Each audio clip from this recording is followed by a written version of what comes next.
வணக்கம்.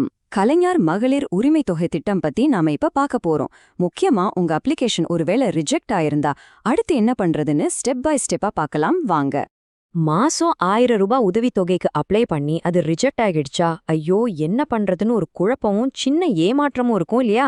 கவலையே படாதீங்க, இதை சரி பண்றதுக்கு ஒரு வழி இருக்கு. அது என்னன்னு தான் இப்ப நாம தெரிஞ்சுக்க போறோம். அடங்கப்பா, இது எவ்ளோ பெரிய திட்டம் பாருங்க.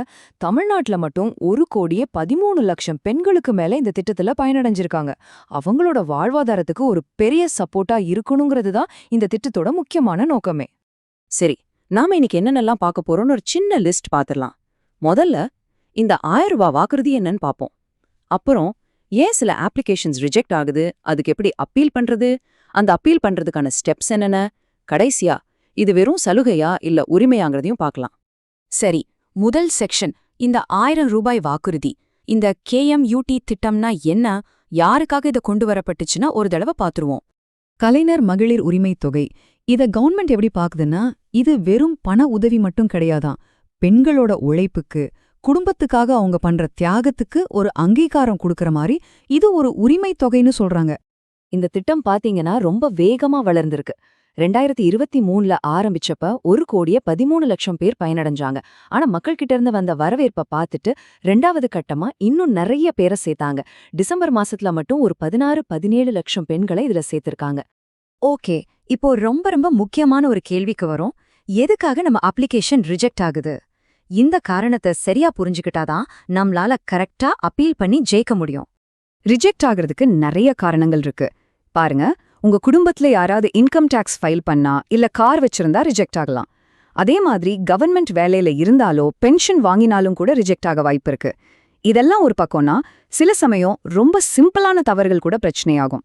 பேங்க் அக்கவுண்ட் நம்பர் தப்பா கொடுத்தது, ஆதார் கார்டோட லிங்க் பண்ணாம விட்டது, இல்ல ஆதார்லயும் ரேஷன் கார்டுலயும் பேரு அட்ரஸ் மாறி இருக்கிறது, இந்த மாதிரி சின்ன சின்ன விஷயங்கள் கூட உங்க அப்ளிகேஷனை ரிஜெக்ட் பண்ண வச்சிடும். சரி, அப்ளிகேஷன் ரிஜெக்ட் ஆயிடுச்சுன்னு இனிமே கவலைப்பட தேவையில்லை. ஏன்னா அரசாங்கமே உங்களுக்கு இன்னொரு சான்ஸ் கொடுக்குது. உங்க தகுதிய மறுபடியும் செக் பண்ண ஒரு புது வழியே திறந்து வச்சிருக்காங்க. அது என்னன்னு பார்க்கலாமா?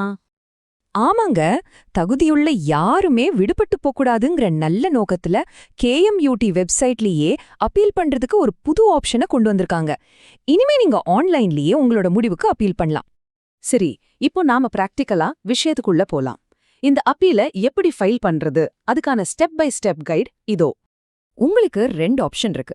ஒன்னு, நீங்களே உங்க போன்லயும் இல்ல கம்ப்யூட்டர்லயும் ஆன்லைன்ல பண்ணிடலாம். இல்ல எனக்கு இதெல்லாம் கொஞ்சம் கஷ்டம்னு நினைச்சீங்கன்னா பக்கத்துல இருக்கிற சேவை மையத்துக்கு போய் அவங்க உதவியோடவும் பண்ணலாம்.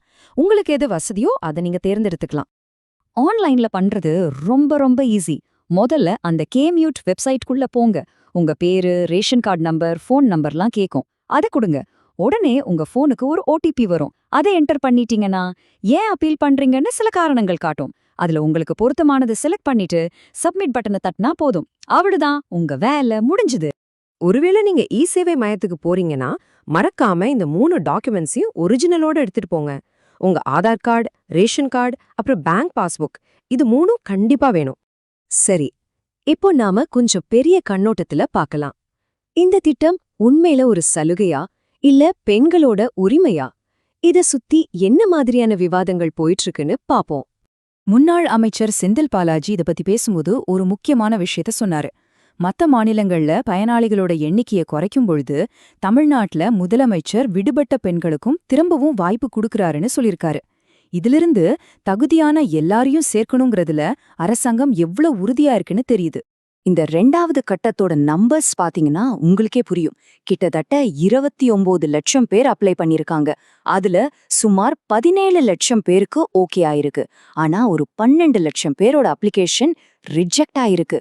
பாருங்க எவ்ளோ பெரிய எண்ணிக்கை. இவ்ளோ பேர் பாதிக்கப்பட்டதுனால தான் இந்த அப்பீல் பண்றதுக்கான ஒரு தனி வழிய அரசாங்கம் உருவாக்க வேண்டியிருந்தது. சரி, நம்ம இவ்ளோ நேரம் பேசினதுலேருந்து நீங்க தெரிஞ்சுக்க வேண்டிய முக்கியமான விஷயங்கள் என்னென்னா, முதல்ல உங்க அப்ளிகேஷன் ஏன் ரிஜெக்ட் ஆச்சுன்னு காரணத்தை கரெக்டா செக் பண்ணுங்க.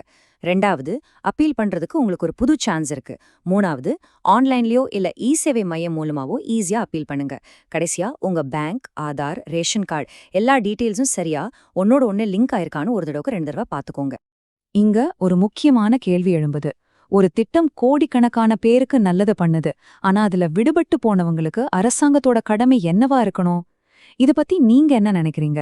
இந்த கேள்வியோட இந்த விளக்கத்தை நம்ம முடிச்சுக்கலாம்.